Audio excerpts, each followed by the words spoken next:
ये कहानी इंसानी जिंदगी के ऐसे मायनों को सामने ले आता है जिसे हम भूल जाते हैं। हम जिन बातों को भुलाकर मिथ्या अहंकार में जी रहे हैं, ये उसी को खंडित करता है। ये कहानी हमें पुनः ठोस धरातल पर ले आता है। मूवी स्ट्राइप की कहानियों में आज मलयालम के मशहूर डायरेक्टर लीजो जोस पेलिसरी की एक और मास्टरपीस कहानी Nanpakal Nerathu Mayakkam like an afternoon dream, IMDb 7.5। वेलन कानी, जो कि तमिलनाडु राज्य में पड़ता है, वहाँ एक सुप्रसिद्ध धार्मिक स्थल है। तमिलनाडु से सटे केरला राज्य से कुछ यात्री बस का सफर करके यहाँ दर्शन करने पहुंचे हैं। आज उनके लौटने का दिन है। बड़ी देर से सभी बस में बैठे जेम्स का इंतजार कर रहे हैं, मगर जेम्स है कि आज तक कभी समय पर नहीं आया। लोग उसका नाम पुकार रहे हैं। बस ड्राइवर हॉर्न मार रहा है क्योंकि वो इस ट्रिप का लीडर है।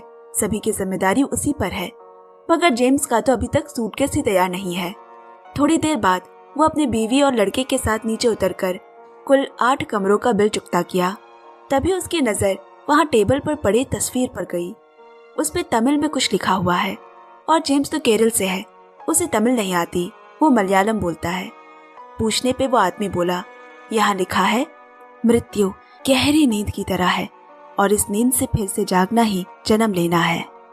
जेम्स हंसते हुए सर हिलाते हुए वहां से चला गया।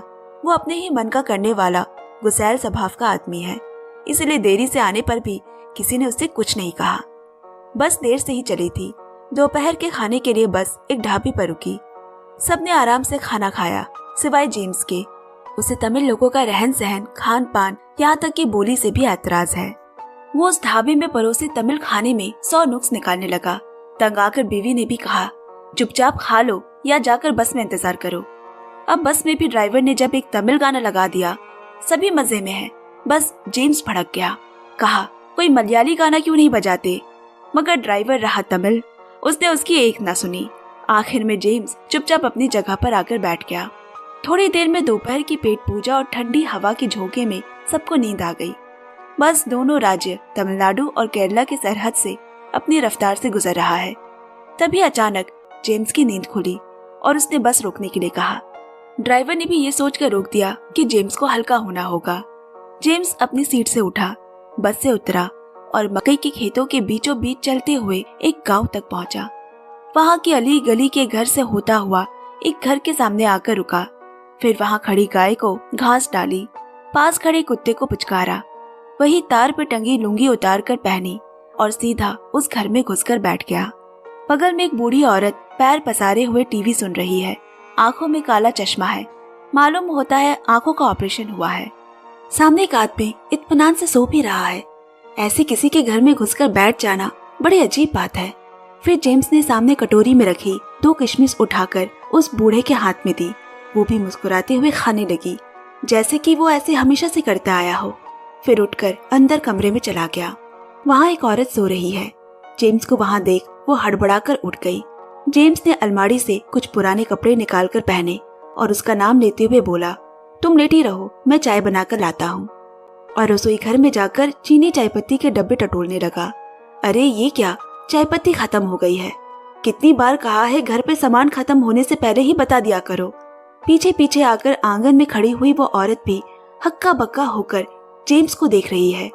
इतने में नीचे जो आदमी सोया था, जो कि उस औरत का ससुर है, बोला, कौन है ये? वो औरत चुपचाप खड़ी है। ससुर झाँक कर रसोई के अंदर देखने लगा। थोड़ी देर में जेम्स बड़बड़ाते हुए बाहर आया। तेल, आटा, चावल, दाल और गाय का चारा लाना होगा। दीवार पर बनी ताक पर से पाउडर निकाल कर लगाया और झोला लेकर जैसे ही बाहर जाने लगा, औरत का ससुर अपने बड़े भाई को बुला लाया। उसे देखकर जेम्स बोला, अरे षणमुखम, बेटी की शादी की तैयारी कैसी चल रही है? तुम चिंता मत करो, मैंने पोस्ट ऑफिस में जरूरी कागज जमा करा दिए हैं, बस दस्तखत करके पैसे उठा लाऊंगा। और ये मरियप्पन ने कुल्हाड़ी वापस की क्या अभी तक? षणमुखम के मुंह से निकला, नहीं तो।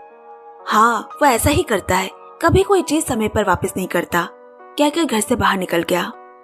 दोनों एक दूसरे को ताकने लगे। इतने में षणमुखम की बीवी दौड़ते हुए आकर बोली, अरे कोई आदमी हमारा मोटरसाइकिल उठाकर ले जा रहा है। और यहाँ जेम्स तेजी से मोटरसाइकिल में सवार होकर निकल गया। ये देख वो लोग उसके पीछे पीछे आवाज देते हुए भागने लगे। और यहाँ बस में जब लोगों की नींद खुली, उन्होंने ड्राइवर से पूछा, यहाँ गाड़ी क्यों रोकी है? टायर पंचर हो गया है क्या? ड्राइवर बोला।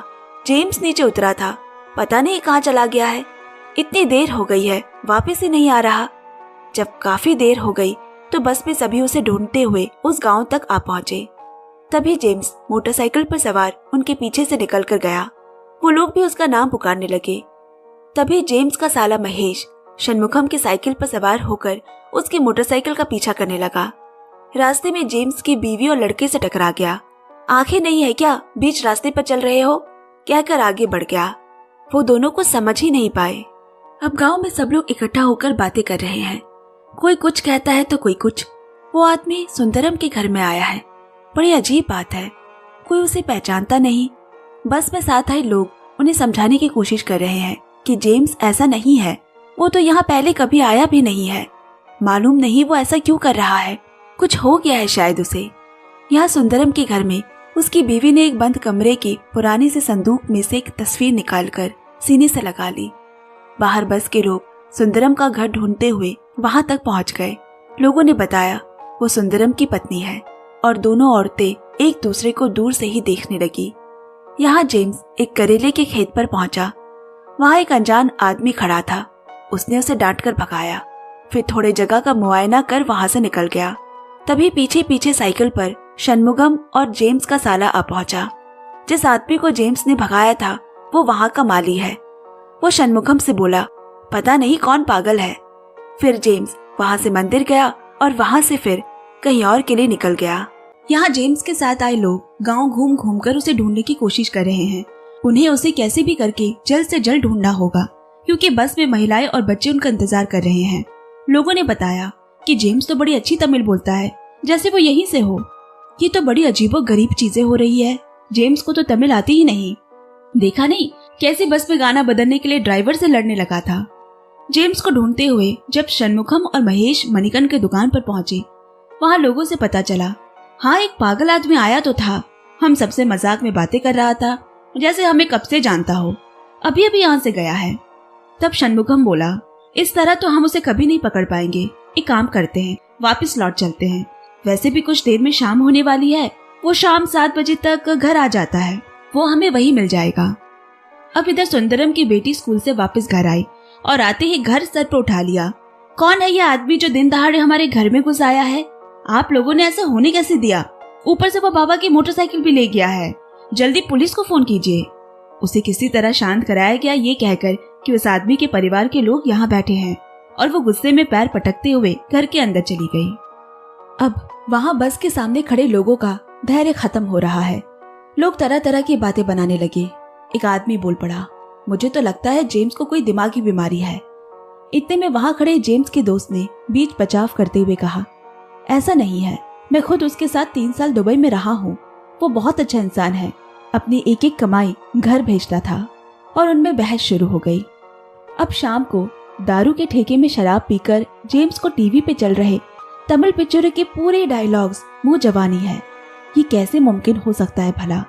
खैर कुछ घंटों बाद वो गाय का चारा और राशन का सामान लेकर घर पहुंचा। सुंदरम के पिता वही आंगन में बैठे हैं। शराब के नशे में जेम्स कुछ बड़बड़ा रहा है। वो अपनी बेटी मुथु को पढ़ने के लिए बोल रहा है, और ये भी कि उसकी क्लास टीचर मैडम मैरी ने उसकी शिकायत की है। फिर जेब से बीड़ी निकालकर सुंदरम के बाबा को दी। काफी देर इंतजार कर रहे बस के लोगों ने अब उसे घेर लिया। उसकी बीवी बोली, चलो अब काफी देर हो गई है। महेश बोला, जीजा जी बस बंद करो ये सब, अब घर चलो। सभी उसे अलग अलग बातें कहने लगे। कुछ लोग गुस्सा भी हो गए।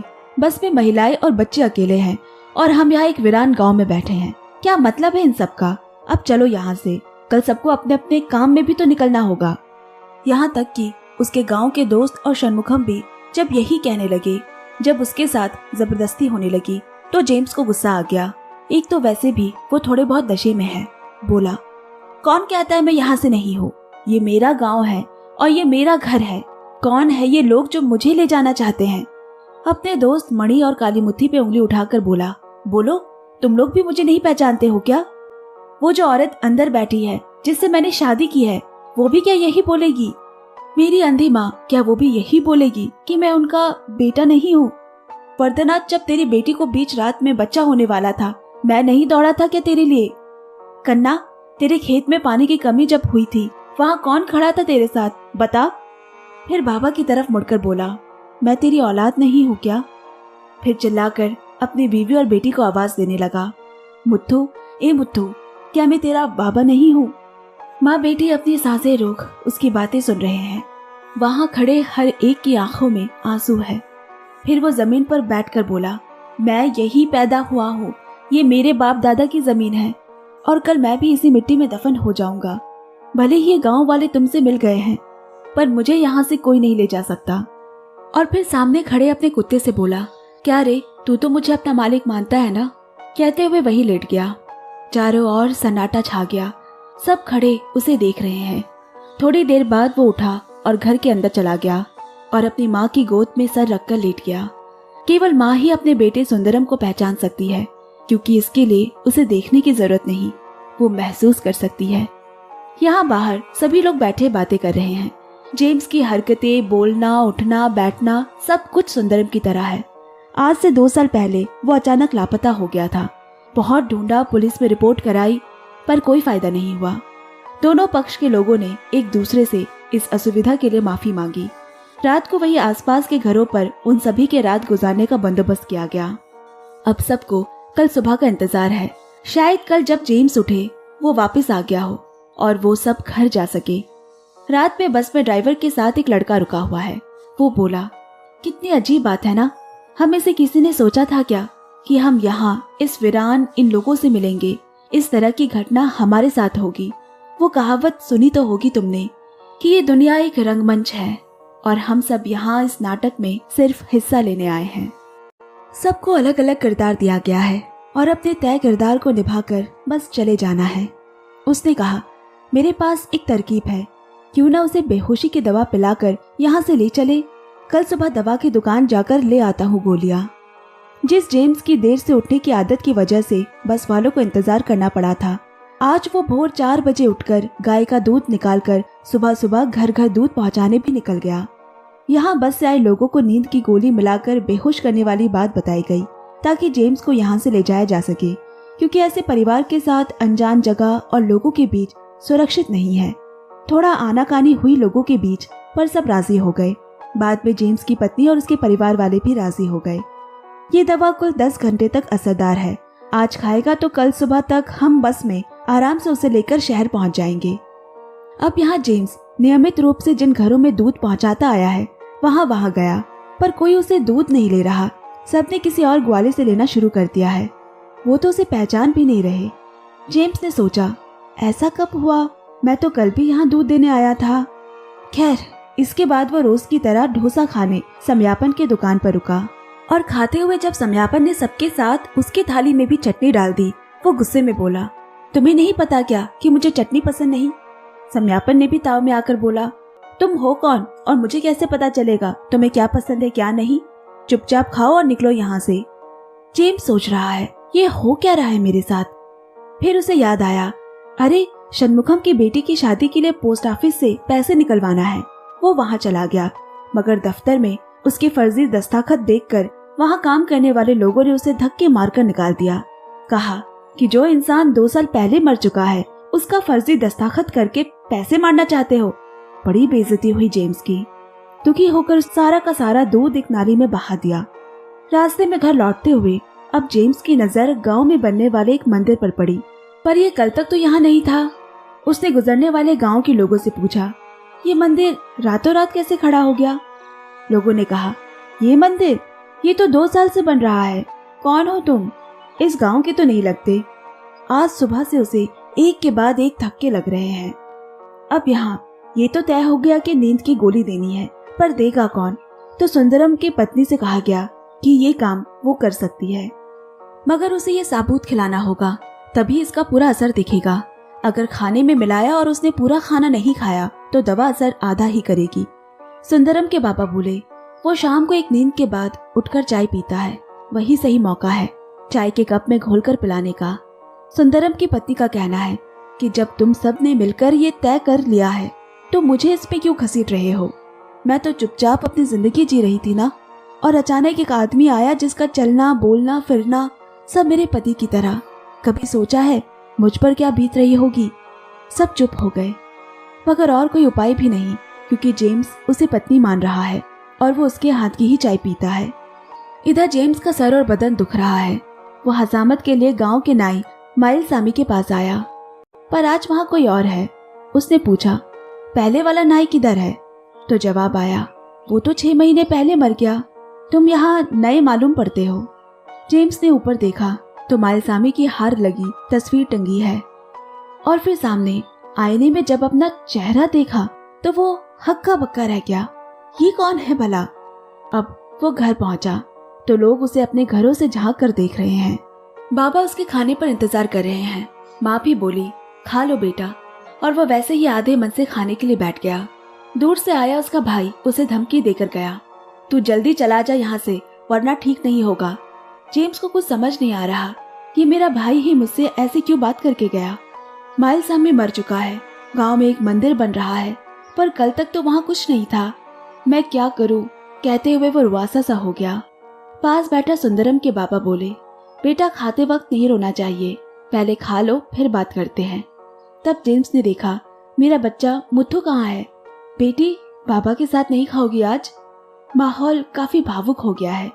अंदर से मुथु आई और बाबा को दाल परोसकर बगल में बैठ गई। बस आंखें बंद करके सुनो तो ऐसा लगता है सुंदरम ही बातें कर रहा है। जेम्स खाते खाते रो पड़ा। खाने के बाद वो माँ के पास बैठा और उन्हें तो किशमिश उठाकर थमाई, फिर बाहर आंगन में आकर लेट गया। ऐसा लगा जैसे किसी ने हवा में भांग मिला दी हो। सभी को नींद ने अपनी आगोश में ले लिया, यहाँ तक कि जानवर भी सो गए, और अंत में जेम्स की भी आंख लग गई। तब हमें कभी रास्ते पर कभी खेत पे एक धुंधला सा आदमी दिखाया जाता है। कुछ देर बाद जोर से सांस लेते हुए जेम्स की आंख खुली, मानो जन्म के बाद जब बच्चा पहली दफा सांस लेता हो, और उसकी धुंधली नजर धीरे धीरे साफ होने लगी। वो उठकर बैठ गया और सामने खड़ी अपनी बीवी और लड़के से जाकर कहा, चलो घर चले।